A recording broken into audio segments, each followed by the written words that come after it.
បាទជំរាបសួរហើយនឹងសួស្តីបងប្អូនសិស្សានុសិស្សទាំងអស់បាទថ្ងៃនេះយើងនឹងមករៀនលំហាត់ណាជ្រើសរើសដើម្បីត្រៀមឆមាស2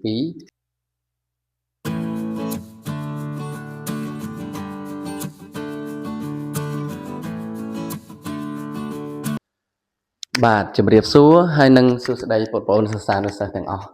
បាទថ្ងៃនេះយើងនឹងមករៀនលំហាត់ណាជ្រើសរើសដើម្បីត្រៀមឆមាស2សម្រាប់ថ្នាក់ទី7រ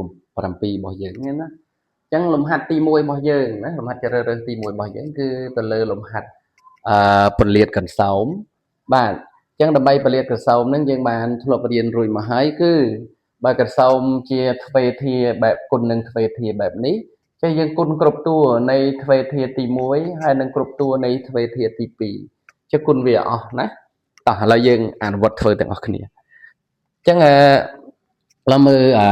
ចម្លើយឬក៏ដំណោះស្រាយអញ្ចឹងយើងមើលផ្នែកដំណោះស្រាយទាំងអស់គ្នាឬក៏ចម្លើយយើងអាចធ្វើចម្លើយបានតើអក្សរកណាចំពោះអក្សរកយើងយកកន្សោមរបស់យើងនឹងមកធ្វើការគុណពន្លាតបាទអញ្ចឹងមានន័យថាគុណគ្រប់តួនៃកន្សោមទី1ហើយនិងគ្រប់តួនៃកន្សោមទី2នេះអញ្ចឹងយើងយក x ទៅគុណនឹងកន្សោមទី1គ្រប់តួអញ្ចឹងយើងបូកណានឹង1អញ្ចឹងដាក់លេខ1ក៏បានមិនដាក់ក៏បានគុណនឹងគ្រប់តួនៃកន្សោមទី2បាទបន្ទាប់មកយើងធ្វើការគុណពន្លាតមកយើងយកអានេះគុណចូលបាទ x គុណនឹង x យើងបាន x ការ៉េអញ្ចឹង x គុណនឹងដក1អញ្ចឹងយើងបានដក x ឬក៏ដក 1x ណាអស់ហើយបន្ទាប់មកយើងបូកនឹង1គុណនឹង x យើងនឹងបាន x បូកគុណនឹងដកយើងនឹងបានដកអញ្ចឹងយក1ទៅគុណនឹង1មកអញ្ចឹងយើងបាន1ចាប់បន្ទាប់មកធ្វើការគណនាដែលមានតួដូចគ្នាចំណែក x ការ៉េនេះតួខុសគេយើងទុកវានៅដដែលហើយចំណែកដក x ហើយនឹង x នេះយើងបូកចូលគ្នាដក x បូក x 0ចាំមិនបាច់ដាក់ទេអញ្ចឹងនៅសល់តែដក1យើងដាក់ដក1ចូលមកបាទអញ្ចឹងយើងឃើញចម្លើយណាបន្ទាប់មកយើងឆ្លើយដូចនេះមកយើងឆ្លើយដូចនេះកន្លែងនេះដូចនេះបាទ x បូកនឹង x x បូកនឹង1គុណនឹង x ដក1គឺស្មើនឹង x ការ៉េដក1បាទអញ្ចឹងនេះគឺរបៀបសរសេរឲ្យបានត្រឹមត្រូវតោះចាឥឡូវយើងចូលលំហាត់ទី2គឺលំហាត់អក្សរខអញ្ចឹងយក x បូក3គុណជាមួយនឹងដក2ណាx ដក2អញ្ចឹងមានន័យថាធ្វើដូចមិញដែរយកគ្រប់តួនៃកន្សោមទី1គុណនឹងគ្រប់តួនៃកន្សោមទី2អញ្ចឹងមានន័យថាយើងយក x គុណជាមួយនឹង x ដក2បូកជាមួយនឹង3គុណជាមួយនឹង x ដក2ដែរអញ្ចឹងណាមានន័យចឹងអញ្ចឹងយើងគុណមកយក x នេះគុណនឹង x វាចេញទៅជា x ការ៉េអញ្ចឹងយើងយក x ទៅគុណនឹងដក2វាទៅជាដក 2x បន្ទាប់មកយើងបូក3នេះគុណជាមួយនឹងនេះវាទៅជា 3x បាទបន្ទាប់មកយើងយក3ទៅគុណនឹងដក2វាទៅជាដក6ចាំបន្ទាប់មកយើងធ្វើការគណនាដូចមិញអញ្ចឹងណាអាណាមានតួដូចគ្នាបូកបានអាណាដូចតួខុសគ្នាយើងមិនបាច់បូកវាទេទុកនៅដដែលហើយដក2បូកនឹង3ណាដក 2x បូកនឹង 3x វានៅសល់ x ចំណែកដក6នៅដដែលអញ្ចឹងយើងឆ្លើយដូចនេះដល់លើមកណាអញ្ចឹងខ្ញុំការបញ្យល់ឲ្យយើងចេះធ្វើអញ្ចឹងរបៀបសរសេរដូចលំហាត់កមកអញ្ចឹងយើងអនុវត្តលំហាត់កូមួយទៀតបាទចំពោះលំហាត់កូយើងយកណាកន្សោមនឹងធ្វើដូចខាងលើដែរតែដោយសារកន្សោមនេះរាងធំអញ្ចឹងយើងមិនបាច់សរសេរអីវែងឆ្ងាយទេយើងគុណពន្លាតបើសិនតែយើងចេះហើយគុណពន្លាតយកតែម្ដងអញ្ចឹងយើងយក4នេះគុណនឹង x វាទៅជា 4x ហើយយើងយក4នេះទៅគុណនឹងដក3វាទៅជាដក10 12បន្ទាប់មកយើងកន្លែងនេះយើងដាក់វងកញ្ចក់ក៏បានដោយសារកន្លែងនេះសញ្ញាបូកយើងមិនបាច់ដាក់ក៏បានដែរយើងគុណពន្លាតធម្មតាយកនេះគុណអានេះវាទៅជា x ការ៉េយក x មកគុណនឹង1វាទៅជា x ហើយបន្ទាប់មកយកដក5ទៅគុណនឹង x វាទៅជាដក 5x បន្ទាប់មកយើងយកដក5ទៅគុណនឹងនេះដោយសារដកគុណនឹងបូកវាទៅជាដកអញ្ចឹង5ម្ដង5បន្ទាប់មកយើងធ្វើការគណនាតួដែលដូចគ្នាអញ្ចឹងចំណែក x ការ៉េនេះនៅដដែលហើយ x បូកនឹង 4x វាទៅជា5 5ដក 5x អស់មិនបាច់ដាក់ទេតែយើងយកដក5ហើយនឹង12នេះបូកចូលគ្នាអញ្ចឹង យើងឃើញទៅជាដក17ចានេះគឺជាចម្លើយរបស់អក្សរគោតោះឥឡូវយើងតមកលំហាត់ទី2ទៀតដែលជាលំហាត់ដាក់ជាផលគុណកតាចានៅក្នុងផ្នែកនឹងដែរយើងធ្វើលំហាត់4ខ្ញុំដាក់ឲ្យ4ដើម្បីទុកជាគំរូហើយនឹងជាជំនួយដល់ការយកទៅរៀនធ្វើឬក៏អនុវត្តលំហាត់ផ្សេងនៅក្នុងសភពពុំជាបន្តទៀតចឹងឡើយមើលណាចឹងលំហាត់ទី1តោះឥឡូវយើងធ្វើដំណោះស្រាយលំហាត់ A ចឹងដាក់ចម្លើយនៅកន្លែងនេះចុះ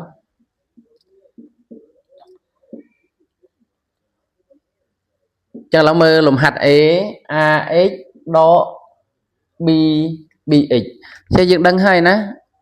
កាលណាដាក់ជាផលគុណកតាមានន័យថាយើងទាញតួដូចគ្នាជាផលគុណជាពួកអក្សរហើយឬក៏ជាលេខដែលដូចគ្នាហើយបើយើងនិយាយសាមញ្ញថា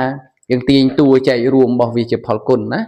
តួចែករួមបាទអញ្ចឹងយើងឃើញថាតួនេះនិងតួនេះគឺមាន x ដូចគ្នាអញ្ចឹងយើងអាចទាញតួចែករួមរបស់វាគឺ x នឹងឯងយើងទាញ x ជាកតាមកណាអញ្ចឹងទាញ x ជាកតាខាងនេះទាញ x ចេញនោះសល់ a ហើយចំណែកខាងនេះទាញ x ចេញនោះសល់ b បាទអញ្ចឹងណាអញ្ចឹងនឹងជាចម្លើយអក្សរ a ហើយណាប៉ុណ្ណឹងគេឲ្យឈ្មោះថាដាក់ជាផលគុណកតាបាទអញ្ចឹងចប់លំហាត់ a ហើយយើងបន្តទៅលំហាត់ b ជាបន្តទៀតចំពោះលំហាត់ b យើងឃើញថា 5x ការ៉េដក 10x អញ្ចឹងទី1យើងមើលលេខសិនលេខ10ហើយនឹងលេខ5ហើយនឹងលេខ10នេះយើងមើលតើលេខ5ហើយនឹងលេខ10នេះមួយណាតូចជាងគេហើយបន្ទាប់មកយើងមើលលេខ10និងលេខ5ហ្នឹងតើលេខ10ហ្នឹងចែកដាច់នឹង5ដែរអត់ចឹងបើលេខ10ចែកដាច់នឹង5ចឹងមានន័យថា5ជាតួចែករួមរបស់វាចឹងណាក្នុងករណីយើងមិនអាចចែកដាច់ទេយើងរកតួចែករួមណាតាមមេរៀនទី2របស់យើងយើងអាចរកតួចែករួមបានចឹងឃើញថា5ចែកដាច់នឹង10ចឹងយើងទាញ5ជាកតាមុនគេបន្ទាប់មកយើងមើលតួដែលដូចគ្នាទៀតតួដែលដូចគ្នាបន្ទាប់ទៀតគឺមាន x និង x ចឹងយើងមើល x ការ៉េនិង x មួយណាតូចជាងគេយើងទាញអាហ្នឹងចឹងឃើញថា x តូចជាងគេចឹងយើងទាញអស់ហើយបន្ទាប់មកយើងមើលខាងមុខបើយើងទាញ 5x ជាកតាចឹងអានេះមាន x ការ៉េទាញ 5x ចេញនៅសល់ x មួយទៀតប៉ុណ្ណាណាចំណែកនេះ 10x ចឹងយើងទាញ x ចេញហើយ 10x ហ្នឹង10ហ្នឹងយើងទាញ5ចេញយើងមាន10ចែកនឹង5 10ចែកនឹង5គឺបាន2ចឹងនេះឯងជាផលគុណកតាចម្លើយរបស់ b តោះចឹងឡើយមើលលំហាត់ c ជាបន្តហើយចំពោះលំហាត់ c យើងមាន4តួកាលណាលំហាត់មាន4តួប្រភេទនេះជាយើងបដុំវា2តួហើយយើងធ្វើដោយឥឡូវដែរណាធ្វើដោយលំហាត់ខាងលើដែរលំហាត់មាន4តួយើងធ្វើដោយលំហាត់ដែលមាន2តួដែរអញ្ចឹងគឺយើងបដុំវា2តួបាទបន្ទាប់មកយើងឃើញយើងទាញដាក់ជាកតា2តួហ្នឹងមកដូចខាងលើកាលណានេះយើងបដុំក្រោយនេះ2តួដែរបាទបដុំវា2តួអញ្ចឹងមកបន្ទាប់មកយើងមើលឃើញថាមុខនេះអាណាដូចគ្នាឃើញថា x ដូចគ្នាអញ្ចឹងយើងទាញ x ជាកតាដូចខាងលើដែរមកតមុនសល់ a ដក b ហើយខាងក្រោយយើងឃើញថាណាដូចគ្នា2តួក្រោយឃើញថា y បន្ទាប់មកយើងទាញ y ជាកតាមកអញ្ចឹងសល់ a ដក b ដែរអញ្ចឹងណាបន្ទាប់មកយើងឃើញថា a ដក b នេះដូចគ្នាទៀតអញ្ចឹងយើងទាញ a ដក b ជាកតាមកតង់ទៀតចុងក្រោយអញ្ចឹងយើងឃើញថាបើទាញជាកតាចានេះនៅសល់ x ហើយនេះនៅសល់បូក y បាទហ្នឹងគឺជាចម្លើយរបស់លំហាត់ c ហើយអញ្ចឹងយើងមើលជាបន្តទៅលំហាត់ d អញ្ចឹងលំហាត់ d នៅខាងនេះណាអញ្ចឹងខ្ញុំសូមលុបខាងលើនេះដើម្បីធ្វើសម្រាយ d លុបកន្លែងនេះចោះដើម្បីស្រួលមើលអញ្ចឹងយកវាមកធ្វើសម្រាយលំហាត់ d យកធ្វើកន្លែងនេះអញ្ចឹងលំហាត់ d របស់យើងក៏ដូចគ្នានឹងលំហាត់ c ដែរគឺយើងយកវាមកបដុំ2តួដូចគ្នាបាទបដុំវា2តួដូចគ្នាណា